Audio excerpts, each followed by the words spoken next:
Ningthou Sanakhomba Leibak Wayel Loiduna Magi Kada Ngaihakto Pothage Haina Changlai Sanakhomba Manai Pisakta Pisak Aibu Sanaga Sabasida Hai Amit Pakazita Takningida Pani Aigya Adubu Hai Dubu Ibe Makananabu Shamala Ohaban Ama Hectana Maya the Pisak Iningthou Nadi Ama Hecta Yai Haina Takpiriba Aduda Ibe Makoina di Yambanina Amana Ama Hairakpasida Hoini Chummine Pisak Aigi Nupi se Sanakhomba Makut Adu Tek Tuna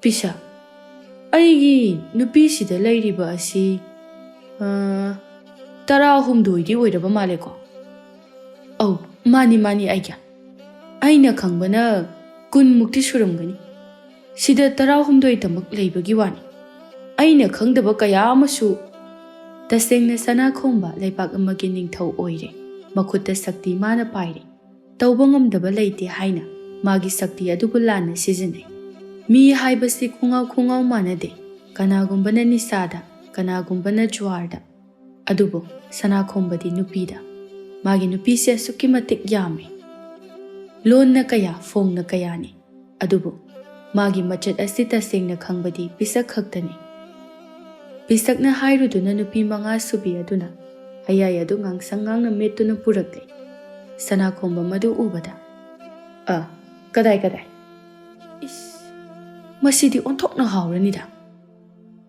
Nupi Manga Subi Adu Magi Makuchaga Dore Haina Momontauna Aya Nanayita Nauraba Kud Asina Ningthina Mecharakpani Pukning Laitana Chindambiyudo Sanakhomba Hayadu Chage Tauringaida Nupi Ohum Subi Aduna Amuk Hainau Metpa Pusilai Nupi Aduna Soire Aigya Madu Chabi Bayade Aigi Se Oina Chabiyo Sanakhomba Chage Haina Thankatlamba Hai Adu Thangtharai Madu Ubada Manga Suba Nupi Adu Mamai Sugatli Wadi Ngangde Bebar Kai Haikini Haina Nupi Ohum Subi Aduna Changsinduna Aigya Nanaina Sri Govinda Chatlubagi Nirmalni Madu Mechabani Hainau Anova Matam Oiri Onthokna Haukragani Amukta Chabiyo Nupi Manga Subi Adusu Chensinduna Aigya Aigi Sisu Chabiyo Nanaina Ihan Hana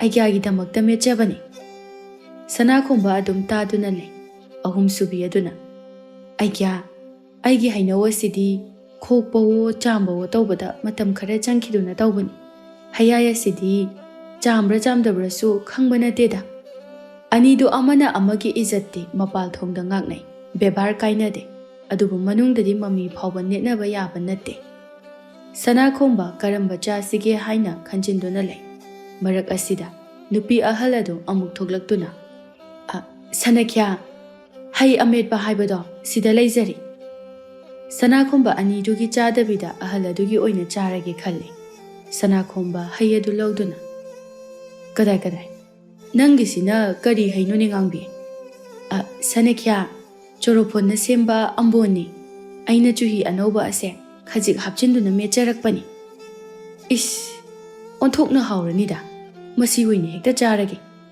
Asi Haiduna Sanakhomba Ambona Metpa Adu Chage Tawi Nupi Ahalado Manawani ki Mangda Chauthokche Magi Oina Chaki Gadaure Haina Adubu Ani Dudi Koidau Titli Ani Ado Amata Oina Aigya Karinoda Ngasaidagi Lairiba Ikoibuna Chabidraga Haujikta Mokpu Thorakpa Iche Ahalgisi Oina Chagi Tauri Sibu Nupi Ahalado Mamit Suglai Aduga Hai Aigisina Hwaidagi Hena Kuina Changba Hai Khumini Aduna Tauribani Nakoigi Asidine Mikup Habanate Ahum Subi Adunasu Aigi Asisu Nushi Hidakbu Chamna Nabo Hotnabo Hainobu Soin Naba Honabo Yamna Kuina Chankraponida Manga Subi Adusu Haihoda Yade Haibagi Mawonda Aigya Aigidi Aigana Kangbiri Baduni Hayaini na Machaka Oire Amamamta Chamna Naba Hotnabata Karakuiri Bani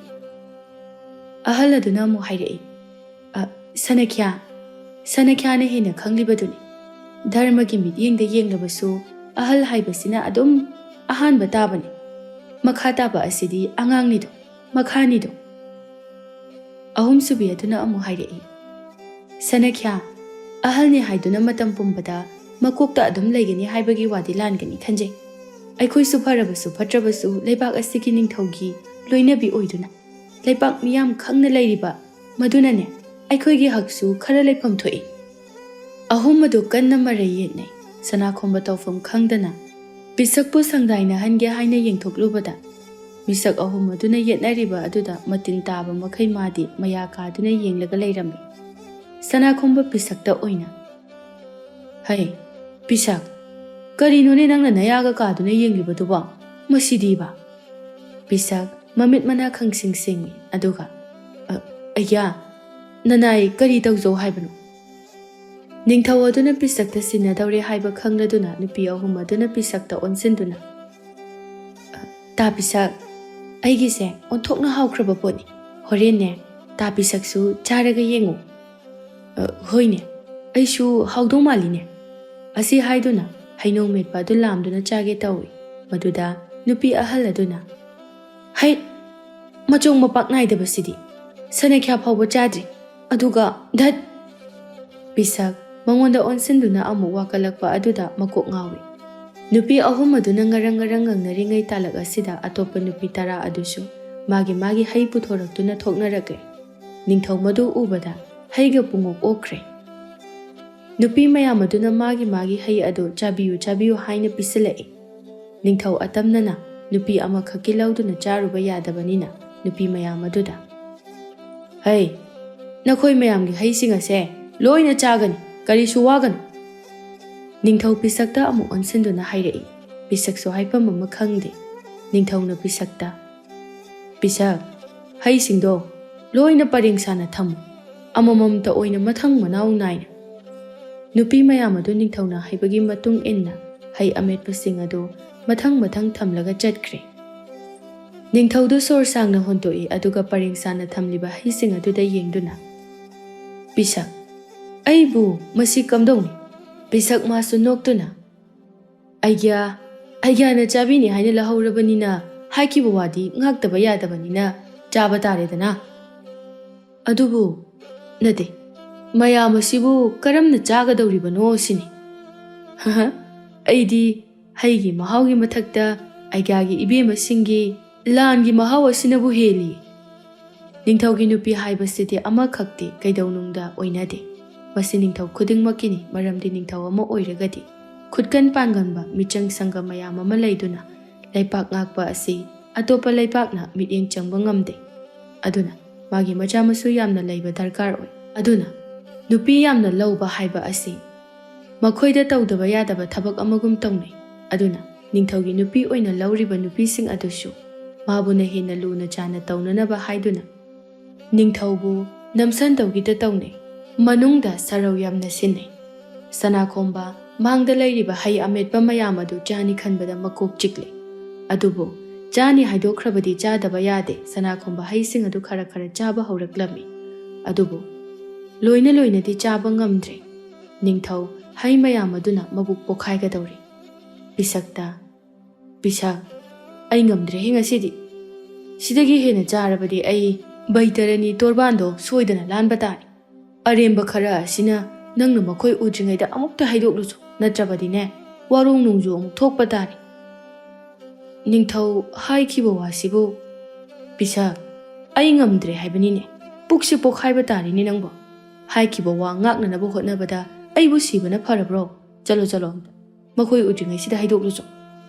Ningthau duna heduna magi kada changki pisak mamangda lairiba hai ametpa sing aduda yengduna matin kut yolai aduga Hera, asuk yamna chaningba asibu chadaba honade. Ningthau phabu oidaba ngangi. Aisu haidokre hekta hairloi, hekta charagi. Asi haiduna aremba hai ametpa adu pisakna sitnana chathokre. Pisak maso mabuk adu pik hek thalli. Pisak mabuk adu nanduna. Das kayadi haukre. Is onthokna haukre da. Ningthau oibasina ontokna nungaijaramganida. Chagi haibaga mathel mikupu phade. Pisak makhut adu lona duna He shori bungo, matangi mapuk adudi nanai aishu ningthau oina pokhanbiu ko. Asuk nungaiba mapuk asibu. Pisak, madi mayumda onthokna pibam amada lairibani. Macha mayam aduna ngaihakta phawba pothaba phangba natte. Macha sing adusu hiku thubagumnani lairiba aduna madi amang atong thidana ningthau kol asida laijabana henna nungaijai. Magi pothapam so oijai. Aduga pisak pu ningthau su yamna chalame, masina su henna nungaijai madi. Ningthau madi nupi mayamgi hayadu charubadagi koichen chele. Ngaihak phawba tumina leiba ngamdre. Ningthau adu naheraduna. Ai, Pisak, nangbu tabrani, amta laungni nangbu, aibu siba tarini. Pisak chensinduna. Iningthau, aibu kaubibabu kari takpigadaba. Pisak, aibu siba tarini. Hai mayam adugi mahain, aibu otlini, ngahak phawba pothadrini. Aigya, ngasigi kaya subiragi. Pisak, masinga khangdre, aibu yamandana. Amang sangda changluba khuding chaithabadasu, aibu ningtham chalini. Ningthau asi hek haibaga amuksu. Nanthare, ayadre pisak. Ningthau maning ado mensinduna amang sangtamna amuk chenkre. Pisak mathanta nungaitana. Kamdong nishide. Maiba kana kang nishide. Soidana siba tare. Aisho muk tawraktana haina. Magidi nupi mayam amana seba tawbinabale. Aigidi kadai. Pisak masu ningthau gumna chelakani haina matha saraklame. Ningthau masa adu thak niktuna changlai aduga. Pisak, ai sirani. Kana no nangbu mukta kawrusu chalo. Bani ningthau. Adubu ai maiba kawbu chatlingai asida. Iningthau bu senanaba ibema kana hairamugi. Ningthau magi nupi sing adu palakpa aduda khangsaw sawninggai. Yare. Aine, sige harasu sirasan. Kana su korokon. Ai makhoi masak amata yingdi. Nangdum thunu chalo. Pisak ningthau gi yathang lauduna maiba kawbu chenkre. Ningthau phamungda hiptuna na heduna lei. Ningthau na hiptuna leiri haiba adu ningthau gi achengba tanja yengdibi magi loinabi sing adu tari. Ningthau gi nupi mapal subi aduna ningthau da. Sanakya, kari oina ngambidabano. Asi haiduna nupi aduna ningthau gi maraibak aduda makut thamduna yengbada. Ningthau adu mai hauna saduna leiramle. Nupi adu nungsa thina. Asuk thina naraba sida kari gi pawa mata haibidabano. Nupi aduna ningthau gi mapi marol hapchenduna seba tawi. Aduga nupi tarani thoi subi adu sushanglai. Sanakya, hakchang nari haibata zai kari gi pawa bibiraktabano. Ningthau adu na heduna. Nakhoida wai chingani haiduna tawni. Thoina ngamdaba nate. Mapal subi aduna. Kari gi adum haina khanbiribano. Aikhoina leijariba asibu Sanakya gi damaktani. Sanakya na thaudabiba adutani. Aikhoina ngaijariba ase. Nupi ani aduna ningthau gi seba tawba aduda nupi khwaidagi atonbi adusu laktuna. Sanakya, haksa ngamdraga kari gi tumina khangman. Asuk thina ngamdraba sidabu aikhoida kari nungaitaba leiban. Ningthau gi nupi 13mak mathang laktuna Sanakya haina hekta tawrari. Ningthau aduna pham khangdre. Mayam aduna magi phamu akoibaduda pumkoi koiduna makhongbu metbawu masabu nanbawu puribu sikbawu. Ningthau na pham khangdre. Ningthau mataw aduda tapna. Nakhoibu thabaka mata leitabrane. Aibu kokse onthokna ngawkhreda. Ningthau na kok ngawi hairiba adu makhoi mayam leibagini haiba khangdaduna. Ningthau adu nabagi makok ngawriba oire khanduna. Nupi mayam aduna ising adu makokta khara tha. Makhongda khara hap tawduna amuk tawrai. Aduna hena ningthau hainadre. Adubu ma haidre maramdi mana hairuba khuding tayonabagi mawongda adum tawrakpa aduda ningthau adum mathanta. Onthokpanida. Heibo, aikoi pisaktubu kari tawribano hojik phawba lakjiba asibu. Heibo ma lakjingai sida soidana siba tarene heibo. Ningthau na nasona na haiba aduda nupi sing adu haifeta hauba aduda nupi ahal aduna amu. Sanakya, kari haibano. Kari siba tawjarao haibano. Ningthau mana haikiba adu amuk hanna haigadaba kire. Kari tawrakani haina. Ningthau aduna. Kari su haide. Ai yamna nungaire. Nakhoi mayamna seba tawbada. Ningthau na adumna hairakpaduda makhoina tawribaduda singna ningthau na penbiraba manduna. Nupi mayam adu yengnaduna nokfe tawjai. Makhoidi makalamjai. ꯑꯗꯨꯕꯨ ꯅꯤꯡꯊꯧꯗꯤ ꯃꯈꯣꯏ ꯂꯩꯕ ꯑꯗꯨꯗ ꯃꯩꯊꯛꯇ ꯍꯤꯞꯄꯒꯨꯝ ꯇꯧꯔꯤ꯫ ꯄꯤꯁꯛ ꯃꯥꯏꯕꯗꯨ ꯄꯨꯗꯨꯅ ꯍꯣꯕꯦ ꯍꯣꯕꯦ ꯂꯥꯛꯏ꯫ ꯄꯤꯁꯛ ꯑꯃꯗꯤ ꯃꯥꯏꯕ ꯐꯃꯨꯡꯒꯤ ꯑꯀꯣꯏꯕ ꯑꯗꯨꯗ ꯅꯨꯄꯤ ꯃꯌꯥꯝ ꯑꯗꯨꯅ ꯆꯔꯣꯡ ꯌꯥꯟꯗꯨꯅ ꯂꯩꯔꯝꯕ ꯑꯗꯨꯗ ꯃꯈꯣꯏ ꯍꯨꯃꯥꯡ ꯀꯥꯡꯏ꯫ ꯑꯃꯨꯛꯇꯪꯗ ꯄꯨꯟꯅ ꯂꯩꯔꯝꯕ ꯑꯗꯨꯗ ꯃꯥꯏꯕꯗꯨ ꯆꯪꯐꯝ ꯐꯥꯎꯕ ꯂꯩꯇꯦ꯫ ꯃꯥꯏꯕꯅ "ꯏꯕꯦꯝꯃꯁꯤꯡ, ꯌꯥꯔꯒꯗꯤ ꯑꯩꯕꯨ ꯈꯤꯇ ꯆꯪꯖꯒꯦ, ꯂꯝꯕꯤ ꯈꯤꯇ ꯐꯥꯠꯂꯨꯅꯤ ꯅꯣꯏꯕꯣ." "ꯐꯅꯤ ꯐꯅꯤ, ꯁꯣꯝꯗ ꯑꯣꯏꯅ ꯆꯪꯕꯤꯔꯛꯑꯣ." ꯃꯥꯏꯕ ꯂꯤꯠꯁꯤꯟꯗꯨꯅ ꯆꯪꯏ꯫ ꯄꯤꯁꯛ ꯃꯥꯁꯨ "ꯏꯕꯦꯝꯃꯁꯤꯡ, ꯑꯩꯁꯨ ꯈꯤꯇ ꯆꯪꯖꯒꯦ." ꯃꯥꯏꯕ ꯐꯃꯨꯡꯗꯨꯒꯤ ꯅꯥꯀꯟꯗ ꯐꯝꯗꯨꯅ ꯅꯤꯡꯊꯧꯒꯤ ꯃꯈꯨꯠ ꯑꯗꯨ ꯂꯧꯗꯨꯅ ꯃꯤꯍꯨꯟ ꯌꯦꯡꯏ꯫ ꯑꯗꯨꯒ ꯃꯥꯏꯕ ꯑꯗꯨ ꯃꯃꯤꯠ ꯁꯨꯛꯇꯣꯛꯏ꯫ ꯃꯇꯧ ꯑꯗꯨ ꯎꯕꯗ ꯃꯌꯥꯝꯒꯤ ꯑꯍꯜ ꯁꯥꯕꯤ ꯅꯨꯄꯤ ꯑꯗꯨꯅ "ꯑꯣꯖꯥ ꯃꯥꯏꯕ, ꯀꯩꯗꯧꯔꯒꯦ? ꯀꯔꯤ ꯂꯥꯏꯑꯣꯡ ꯑꯣꯏꯕꯤꯔꯕꯅꯣ?" "ꯏꯁ ꯏꯕꯦꯝꯃ, ꯅꯤꯡꯊꯧ ꯑꯁꯤꯗꯤ ꯐꯤꯕꯝ ꯈꯤꯇꯪ ꯂꯨꯔꯤ, ꯅꯈꯣꯏꯕꯨ ꯑꯃꯠꯇ ꯎꯍꯧ ꯂꯥꯛꯍꯧꯗꯕ꯭ꯔꯅꯦ?" ꯅꯨꯄꯤ ꯃꯌꯥꯝ ꯑꯗꯨ ꯄꯥꯈꯠꯂꯛꯏ꯫ ꯃꯌꯥꯝ ꯑꯗꯨꯅ "ꯑꯣꯖꯥ ꯃꯥꯏꯕ, ꯀꯔꯝ ꯇꯧꯅꯤ? ꯑꯩꯈꯣꯏꯒꯤ ꯏꯅꯤꯡꯊꯧꯕꯨ ꯑꯃꯨꯛꯇ ꯀꯟꯕꯤꯌꯨ."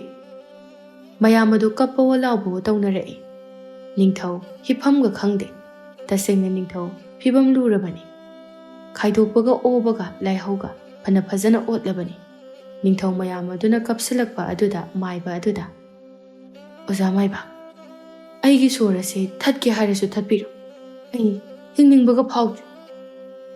ꯅꯨꯄꯤ ꯃꯔꯤꯁꯨꯕꯤ ꯑꯗꯨꯅ ꯀꯞꯅ ꯀꯞꯅ "ꯏꯅꯤꯡꯊꯧ, ꯀꯔꯤꯒꯤ ꯑꯗꯨꯝꯅ ꯍꯥꯏꯕꯤꯔꯤꯕꯅꯣ? ꯍꯩꯍꯩꯗꯤꯌꯦ." ꯃꯥꯏꯕ ꯑꯗꯨꯅꯁꯨ "ꯑꯗꯨꯝꯅ ꯍꯥꯏꯕꯤꯒꯅꯨꯗ ꯏꯅꯤꯡꯊꯧ, ꯑꯩꯅ ꯑꯉꯝꯕ ꯃꯑꯣꯡꯗ ꯍꯣꯠꯅꯖꯒꯦ."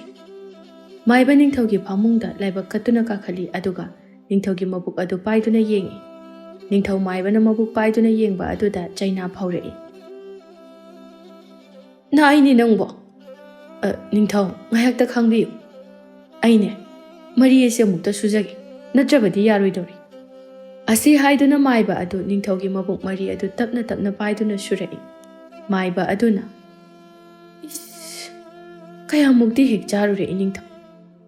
ꯄꯨꯛ ꯑꯁꯤꯗ ꯍꯩꯒꯤ ꯍꯩ ꯉꯥꯛꯇ ꯉꯥꯏꯔꯦꯗꯅ ꯁꯤꯗꯤ."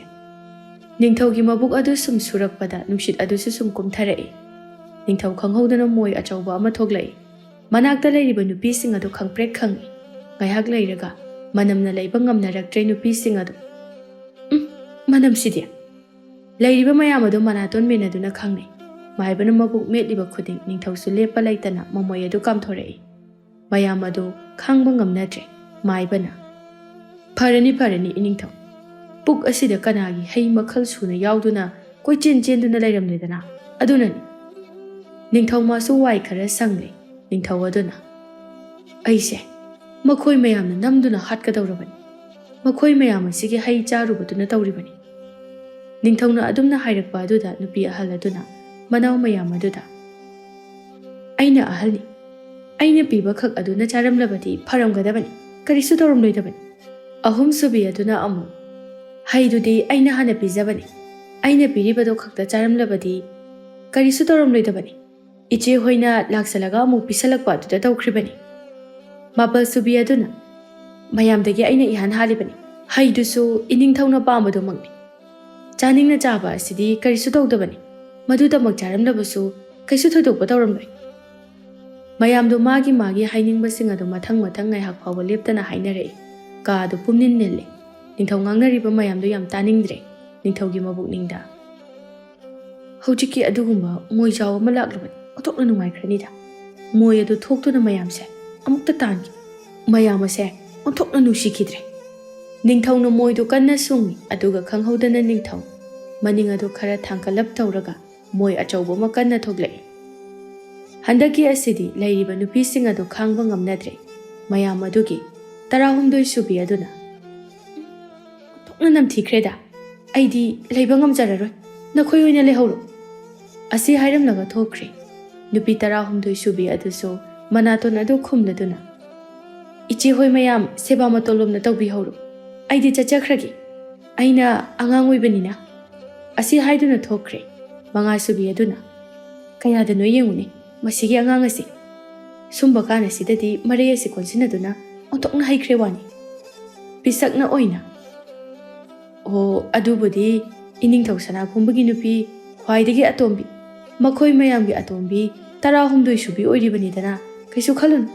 ꯅꯈꯣꯏ ꯃꯌꯥꯝ ꯂꯩꯔꯤꯁꯤꯅꯤ." ꯅꯤꯡꯊꯧ ꯃꯥꯗꯤ ꯃꯁꯥ ꯑꯗꯨ ꯆꯣꯛꯊꯕꯅ ꯌꯥꯗ꯭ꯔꯕꯅꯤ ꯂꯦꯡꯕ ꯐꯥꯎꯕ ꯉꯝꯖꯗ꯭ꯔꯦ ꯅꯤꯡꯊꯧ ꯃꯈꯣꯡ ꯑꯃꯨꯛ ꯌꯥꯝꯅ ꯍꯥꯝꯅꯤꯡꯂꯛꯂꯦ ꯄꯤꯁꯛꯇ ꯄꯤꯁꯛ ꯑꯩꯕꯨ ꯈꯣꯡ ꯑꯃꯨꯛ ꯍꯥꯞꯅꯤꯡꯂꯛꯂꯦꯅꯦ ꯀꯝꯗꯧꯅꯤ ꯁꯤꯗꯤ ꯃꯥꯏꯕ ꯑꯗꯨꯅ ꯏꯅꯤꯡꯊꯧ ꯇꯞꯅ ꯍꯧꯒꯠꯄꯤꯌꯨ ꯀꯗꯥꯏ ꯇꯞꯅ ꯍꯟꯗꯛꯀꯤ ꯑꯁꯤꯅ ꯑꯔꯣꯏꯕ ꯑꯣꯏꯒꯗꯧꯔꯤꯕꯅꯤ ꯃꯁꯤ ꯍꯦꯛ ꯊꯥꯗꯣꯛꯈꯤꯕꯒꯗꯤ ꯄꯨꯡꯐ ꯐꯔꯗꯕꯅꯤ ꯃꯥꯏꯕꯅ ꯅꯤꯡꯊꯧꯕꯨ ꯁꯧꯒꯠꯂꯤ ꯑꯗꯨꯒ ꯆꯠꯅꯅꯕ ꯍꯣꯠꯅꯩ ꯅꯤꯡꯊꯧꯗꯤ ꯅꯨꯃꯤꯠ ꯑꯃ ꯆꯨꯞꯅ ꯂꯦꯞꯇꯅ ꯆꯦꯜꯂꯕꯅꯤ ꯃꯥ ꯁꯨꯡꯉꯝ ꯉꯝꯗ꯭ꯔꯦ ꯅꯤꯡꯊꯧꯗꯨ ꯈꯪꯍꯧꯗꯅ ꯐꯃꯨꯡ ꯑꯗꯨꯗ ꯃꯈꯣꯡ ꯍꯥꯝꯖꯤꯜꯂꯛꯏ ꯃꯗꯨꯗ ꯅꯨꯄꯤꯁꯤꯡ ꯑꯗꯨꯅ ꯂꯣꯏꯔꯦꯗꯅ ꯁꯤꯗꯤ ꯇꯩ ꯍꯦꯛ ꯇꯩꯔꯦ ꯋꯥꯅꯤ ꯑꯁ ꯑꯣꯟꯊꯣꯛꯅ ꯍꯪꯒꯣꯏꯈ꯭ꯔꯦꯗ ꯅꯤꯡꯊꯧꯒꯤ ꯑꯃꯥꯡꯕ ꯑꯗꯨꯅ ꯐꯃꯥꯡ ꯑꯗꯨꯗ ꯄꯨꯝꯆꯥꯏ ꯆꯥꯏꯅ ꯇꯩ ꯑꯃꯥꯡꯕ ꯑꯗꯨꯗ ꯍꯩ ꯃꯆꯦꯠ ꯌꯥꯎꯕꯁꯨ ꯎꯔꯦ ꯅꯨꯄꯤ 8 ꯁꯨꯕꯤ ꯑꯗꯨꯅ ꯅꯣꯕꯥꯕ ꯃꯦꯠꯇꯨꯅ ꯄꯤꯈꯤꯕ ꯅꯨꯄꯤ ꯑꯗꯨꯗ ꯂꯣꯟꯅ ꯏꯅꯥꯎ ꯅꯪꯒꯤ ꯅꯣꯕꯥꯕ ꯑꯁꯦ ꯑꯁꯤꯗ ꯂꯣꯏꯅ ꯌꯥꯎꯔꯤ ꯏꯅꯤꯡꯊꯧꯅ ꯃꯈꯨꯠꯅ ꯐꯪꯅ ꯂꯧꯈꯤꯕ ꯃꯥꯜꯂꯤ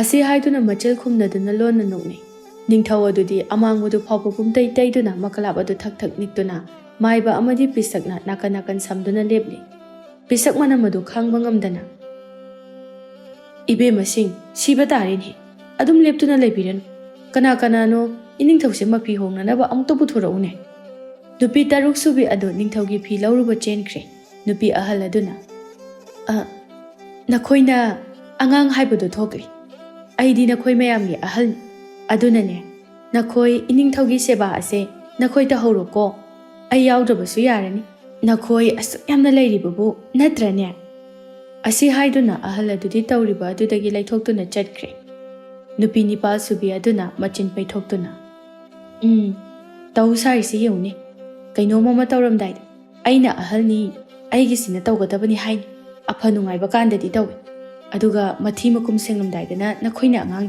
ꯅꯈꯣꯏ ꯇꯧꯍꯧꯔꯣ ꯍꯥꯏꯗꯨꯅ ꯍꯦꯛꯇ ꯆꯠꯈꯤꯕ ꯂꯥꯏ ꯃꯅꯨꯡꯁꯤꯗꯦꯍꯦ ꯑꯁꯤ ꯍꯥꯏꯔꯝꯂꯒ ꯅꯨꯄꯤ ꯑꯗꯨꯁꯨ ꯆꯠꯈ꯭ꯔꯦ ꯂꯩꯔꯝꯂꯤꯕ ꯅꯨꯄꯤ ꯃꯌꯥꯝ ꯑꯗꯨ ꯃꯥꯒꯤ ꯉꯝꯅꯅꯕ ꯈꯨꯝꯂꯝꯂꯒ ꯂꯣꯏꯅ ꯆꯠꯈ꯭ꯔꯦ ꯍꯧꯖꯤꯛꯇ ꯂꯩꯐꯝ ꯐꯥꯎꯕ ꯂꯩꯔꯝꯗꯕ ꯀꯥ ꯑꯗꯨ ꯇꯨꯃꯤꯠ ꯐꯥꯎꯕ ꯄꯥꯏꯈꯤꯗ꯭ꯔꯦ ꯅꯤꯡꯊꯧꯒꯤ ꯃꯅꯥꯏ ꯑꯃꯅ ꯅꯤꯡꯊꯧꯒꯤ ꯐꯤ ꯄꯨꯔꯛꯇꯨꯅ ꯅꯤꯡꯊꯧꯕꯨ ꯐꯤ ꯁꯤꯟꯕꯤꯗꯨꯅ ꯃꯁꯥ ꯄꯨꯝꯕ ꯁꯦꯡꯇꯣꯛꯇꯨꯅ ꯅꯤꯡꯊꯤꯅ ꯍꯤꯞꯍꯟꯕꯤꯔꯤ ꯃꯥꯏꯕꯅ ꯑꯃꯥꯡꯕ ꯃꯌꯥꯝ ꯑꯗꯨꯗ ꯌꯦꯡꯗꯨꯅ ꯏꯁ ꯑꯣꯟꯊꯣꯛꯅꯗꯤ ꯌꯥꯝꯈ꯭ꯔꯦꯗ ꯄꯤꯁꯛꯇ ꯑꯃꯨꯛ ꯌꯦꯡꯗꯨꯅ ꯄꯤꯁꯛ ꯏꯕꯦꯝꯃꯁꯤꯡ ꯑꯁꯤꯕꯨ ꯑꯁꯨꯝꯅ ꯇꯧꯕ꯭ꯔꯅꯤ ꯅꯍꯥꯃꯈꯩ ꯃꯥꯏꯕ ꯃꯥꯗꯤ ꯅꯤꯡꯊꯧꯒꯤ ꯅꯨꯄꯤꯁꯤꯡ ꯑꯗꯨꯒꯤ ꯃꯆꯠꯁꯤꯡ ꯑꯗꯨ ꯑꯍꯥꯟꯕ ꯑꯣꯏꯅ ꯎꯕꯅꯤꯅ ꯄꯨꯡꯉꯛ ꯉꯛꯈ꯭ꯔꯦ ꯅꯤꯡꯊꯧꯀꯣꯜꯒꯤ ꯃꯆꯠ ꯑꯁꯤꯗꯤ ꯑꯌꯦꯡꯕ ꯑꯎꯕ ꯃꯤꯅꯗꯤ ꯃꯄꯥꯜꯊꯣꯡꯗ ꯌꯥꯝꯅ ꯅꯨꯡꯁꯤꯅꯕ ꯏꯪꯅ ꯂꯩꯕ ꯃꯥꯜꯂꯤ ꯑꯗꯨꯕꯨ ꯇꯧꯔꯤꯕ ꯑꯁꯤꯗꯤ ꯑꯣꯟꯊꯣꯛꯅ ꯅꯩꯈ꯭ꯔꯕ ꯏꯆꯦꯜꯅꯤ ꯅꯤꯡꯊꯧꯀꯣꯜ ꯃꯅꯨꯡꯒꯤ ꯏꯆꯦꯜ ꯑꯁꯤ ꯑꯆꯝꯕ ꯃꯤ ꯀꯅꯥꯁꯨ ꯎꯔꯣꯏ ꯃꯅꯥꯛ ꯅꯛꯄ ꯃꯤ ꯈꯛꯇ ꯅꯠꯇꯅ ꯄꯤꯁꯛꯅ ꯀꯔꯤ ꯍꯥꯏꯒꯗꯕꯅꯣ ꯈꯪꯗꯦꯗ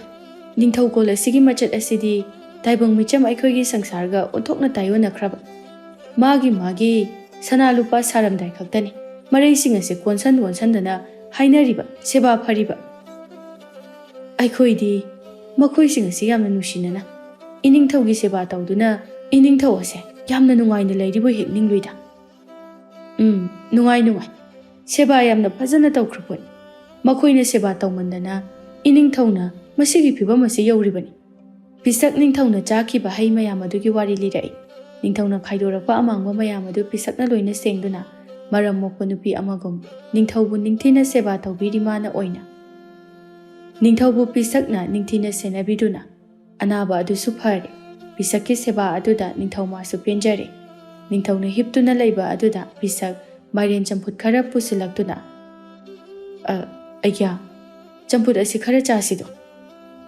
ꯄꯤꯁꯛ ꯑꯩꯕꯨ ꯀꯔꯤꯁꯨ ꯆꯥꯅꯤꯡꯗꯦꯅꯦ ꯅꯪꯕꯣ ꯑꯗꯨ ꯌꯥꯗꯦ ꯏꯅꯤꯡꯊꯧ ꯃꯦꯔꯥꯒꯤ ꯀ꯭ꯋꯥꯛ ꯇꯟꯕ ꯀꯨꯝꯍꯩꯁꯨ ꯀꯨꯏꯁꯤꯜꯂꯛꯇ꯭ꯔꯕꯅꯤ ꯏꯅꯤꯡꯊꯧꯅ ꯑꯗꯨꯝꯅ ꯁꯣꯟꯗꯨꯅ ꯂꯩꯔꯕꯗꯤ ꯀꯝꯗꯧꯅꯤ ꯈꯔ ꯆꯥꯁꯤꯟꯁꯤ ꯅꯤꯡꯊꯧ ꯃꯥꯁꯨ ꯃꯥꯒꯤ ꯊꯕꯛ ꯊꯧꯗꯥ ꯌꯥꯝꯃꯤ ꯈꯟꯗꯨꯅ ꯆꯥꯅꯤꯡꯗ꯭ꯔꯕꯁꯨ ꯍꯛꯆꯥꯡꯒꯤ ꯈꯟꯗꯨꯅ ꯄꯤꯁꯤꯜꯂꯛꯂꯤꯕ ꯆꯝꯐꯨꯠ ꯑꯗꯨ ꯅꯤꯡꯊꯤꯅ ꯍꯔꯥꯎꯅ ꯆꯥꯔꯤ ꯄꯤꯁꯛꯅ ꯇꯧꯔꯤꯕ ꯁꯦꯕꯥ ꯑꯗꯨꯗ ꯅꯤꯡꯊꯧ ꯆꯝꯐꯨꯠ ꯆꯥꯅ ꯃꯄꯤ ꯇꯥꯔꯛꯏ ꯃꯗꯨ ꯎꯕꯗ ꯄꯤꯁꯛ ꯉꯛꯅ ꯑꯩꯌꯥ ꯅꯅꯥꯏꯅ ꯀꯔꯤ ꯂꯥꯟꯈꯤꯕ ꯌꯥꯎꯔꯕꯒꯦ ꯑꯩꯌꯥꯅ ꯑꯗꯨꯛ ꯌꯥꯝꯅ ꯅꯨꯡꯅꯥꯡꯕꯕꯨ ꯄꯤꯁꯛ ꯃꯤꯑꯣꯏꯕ ꯑꯩꯈꯣꯏꯁꯦ ꯁꯅꯥ ꯂꯟ ꯊꯨꯝ ꯈꯛꯇꯅ ꯌꯥꯔꯝꯗ꯭ꯔꯦ ꯌꯦꯡꯉꯨ ꯑꯩꯒꯤ ꯂꯩꯔꯤꯕ ꯂꯟ ꯊꯨꯝ ꯃꯌꯥꯝ ꯑꯁꯤꯕꯨ ꯃꯤꯍꯧꯗꯨꯅ ꯑꯩꯅ ꯍꯥꯏꯕꯗ ꯌꯥꯗꯨꯅ ꯂꯥꯛꯈꯤꯕ ꯅꯨꯄꯤ ꯃꯌꯥꯝ ꯑꯁꯦ ꯑꯩꯕꯨ ꯅꯨꯡꯁꯤꯕ ꯑꯃꯠꯇ ꯑꯣꯏꯔꯝꯗ꯭ꯔꯦ ꯃꯈꯣꯏ 19 ꯃꯛꯄꯨ ꯑꯩꯕꯨ ꯅꯣꯡꯃꯇ ꯅꯪꯅ ꯇꯧꯔꯤꯕ ꯑꯁꯨꯝꯅ ꯇꯧꯕꯤꯈꯤꯗꯦꯅꯦ Pisak masu magi seba aduda penbiba aduda haraujay pisakna. Nanay aidi karisu khangjade. Aidi aigagi nakta asum leijaduna. Ningthau senaba yaujage. Aigyana taw haibado adumak tawjage. Ningthau pisakna magi damakta matam pumbada lepiriba tawriba mayam aduna. Mabu pungpen pele. Magi nupi sing adugi maram chat singsu asum khanglakle. Miyoiba haiba asi aigi mi kayam lay. Kanana aibu nushibano khange hairagadi. Aina waraklaba solaklaba matamda khangi haibaduni. Ningthau sana khomba masu.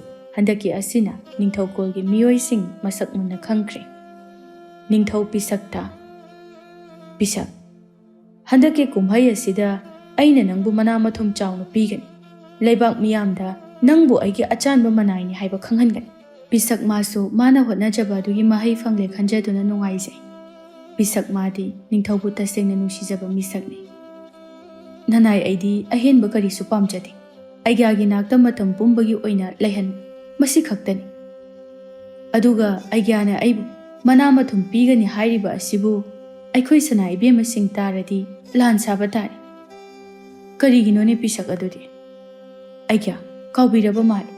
Handak chahi asidi aikhoi ibema mari subigi manaina achanba manaigi mana pifam thokpani. Aduna aingonda piba thoklagadi wa thokpa tari. Adugi oirabadi aina phananaba singani.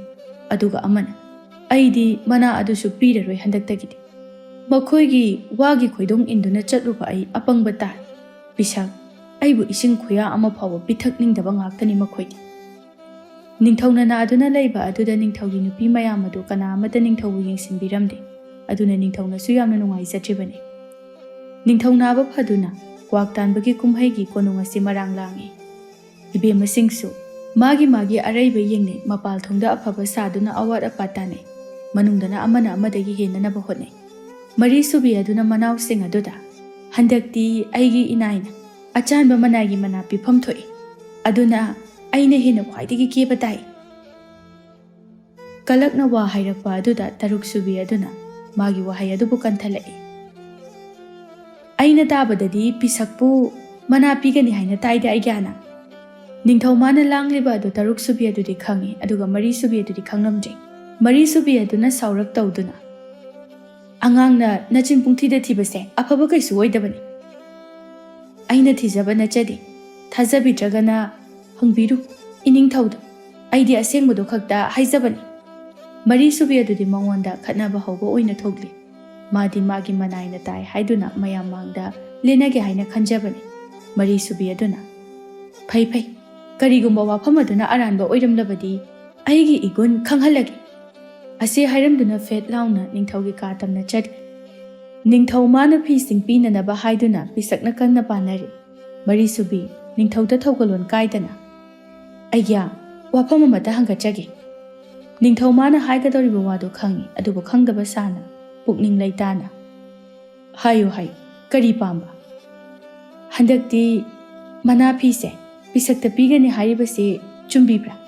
Mayekidi aigi inaina tarangani. Chummi. Nangi nanaya tai. Adubu aina pigadoriba asidi aigi inaigini. Nangna piningdagana nangi suhek piyudana. Mari subina hairakliba wa adu bab tai. Saurapna. Adubu hekta yabrane. Mamang thaktagi chatnaduna lako wa adubu aigi inaina pifam thoi. Mangonda pibiyu.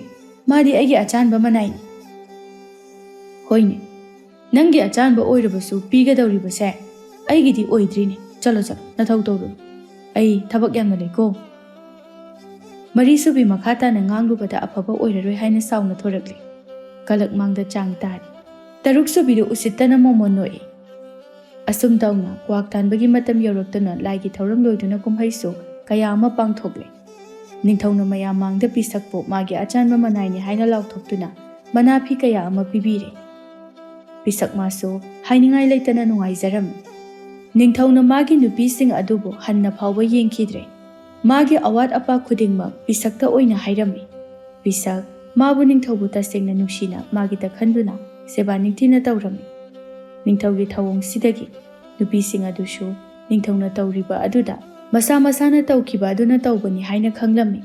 Nupi sing adu ningthauna makhoibu thawoidaba aduda ꯂꯩꯄꯥꯛ ꯃꯤꯌꯥꯝꯅꯁꯨ ꯈꯪꯗꯨꯅ ꯃꯈꯣꯏꯒꯤ ꯏꯀꯥꯏ ꯈꯨꯝꯅꯕꯁꯨ ꯅꯣꯡꯃ ꯅꯣꯡꯃꯒꯤ ꯃꯥꯡꯁꯤꯜꯂꯛꯂꯝꯃꯤ꯫ ꯅꯨꯄꯤ ꯑꯍꯜ ꯑꯗꯨꯅ ꯃꯅꯥꯎꯁꯤꯡ ꯑꯗꯨꯕꯨ ꯀꯧꯁꯤꯟꯗꯨꯅ ꯑꯁꯨꯝꯅ ꯍꯥꯏꯔꯝꯃꯤ, "ꯌꯦꯡꯉꯣ ꯏꯅꯥꯎꯁꯥ, ꯑꯩꯒ꯭ꯌꯥꯅ ꯑꯩꯈꯣꯏꯕꯨ ꯏꯟꯊꯣꯛꯂꯤꯕ ꯑꯁꯦ ꯌꯥꯝꯅ ꯀꯨꯏꯔꯦ꯫ ꯃꯤꯁꯤꯡꯅ ꯑꯩꯈꯣꯏꯕꯨ ꯀꯩꯁꯨ ꯂꯩꯇꯅ ꯈꯟꯕꯤꯔꯤ꯫ ꯑꯩꯈꯣꯏ ꯄꯨꯟꯅ ꯆꯪꯗꯨꯅ ꯑꯩꯒ꯭ꯌꯥꯗ ꯑꯃꯨꯛꯇꯪ ꯂꯥꯜꯂꯦ ꯍꯥꯏꯅ ꯍꯥꯏꯖꯔꯨꯔꯁꯤ꯫ ꯑꯗꯨꯒ ꯑꯩꯈꯣꯏ ꯑꯃꯨꯛ ꯍꯟꯅꯁꯨ ꯐꯠꯇꯕ ꯋꯥꯈꯜ ꯈꯟꯅꯔꯒꯨꯝꯁꯤ, ꯅꯨꯡꯁꯤꯅꯅ ꯂꯩꯔꯁꯤ."